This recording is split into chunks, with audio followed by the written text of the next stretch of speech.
Hello, akkam jirtu Dr. Dirbaan jedhama. Ispeeshaalistii dhibee keessoo yookaan intarnistiidha. Har'a infoormeeshinii waa'ee dhukkubaa sukkaaraa irratti infoormeeshinii tokko isinii qooduuf hin dhufe. Dhukkubni sukkaaraa fayyuu hin danda'a kan jedhu yookaan kiyoor gochuu hin dandeenya kan jedhu irratti yaali amma jiruun dhukkubni sukkaaraa fayyuu hin danda'u yookaan qoricha amma jiruun fayyuu hin danda'u. Fayyuu hin danda'u jechuun kiyoor gochuu balleessuu hin dandeenyu. Garuu qorichoota fayyadamnee dhukkuba sukkaaraa kana yaaluun hin danda'amu. Yaaluu jechuun sukkaara qaama keessatti ol ka'e kana gadi buusuudhaan akkuma nama kaanii qoricha fayyadamnee qoricha guyyaa guyyaa yookaan marfee guyyaa guyyaan fudhatee dhukkubsataan tokko akkuma nama kaanii laayifii isaa guyyaa guyyaatti fufsiisuu danda'a.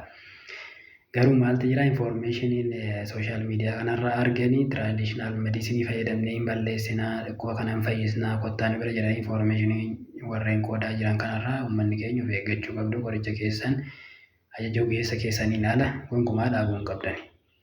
Ispeeshaalii maaltu jira seetanii taayip 2 deemu yookaan gosa sukkaaraa gosa lammiffaa kun namoota kiiloon isaanii baay'ee ol ka'uu namoota yeroo baay'ee fiizikaal aktiviitii yookaan hin hojjenne kana ispoortii hin hojjenne kana irratti ni baay'ata. Keessumattuu namoota faamilii histirii qaban irratti hin baay'ata. Dhukkuba kanaan wal qabatee maaltu jira isinitti fakkaate yoo kiiloon duraan ol ka'ee ture gadi bu'ee noormaalitti gad deebisnee laayif istaayilii ispoortii guyyaa guyyaan namoota hojjetan irratti fi namoota obesiitii yookaan kiiloon isaanii baay'ee ol ka'ee jiru sarjeriin yoo hojjetame dhukkubni kun rimiishin kan jedhamu jira. Kiyoor saayoon rimiishinii kan jedhamu jira. Rimiishinii fi kiyooriin garaagarummaa guddaa qabu. Rimiishin jechuun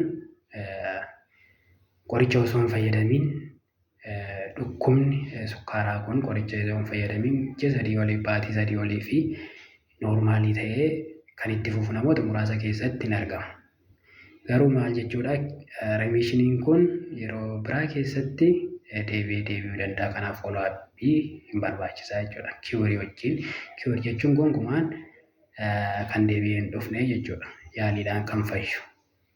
Kanaafuu yaalii amma jiruun dhukkubni sukkaaraa gara fuulduraatti waan saayinsistoonni qorannoodhaan argatanii yoo beekuu baanillee yaalii amma jiruun namni dhukkuba sukkaaraa qabu tokko ajaja ogeessaan ala qoricha isaa addaan kutuu hin qabu jechuudha. Galatooma.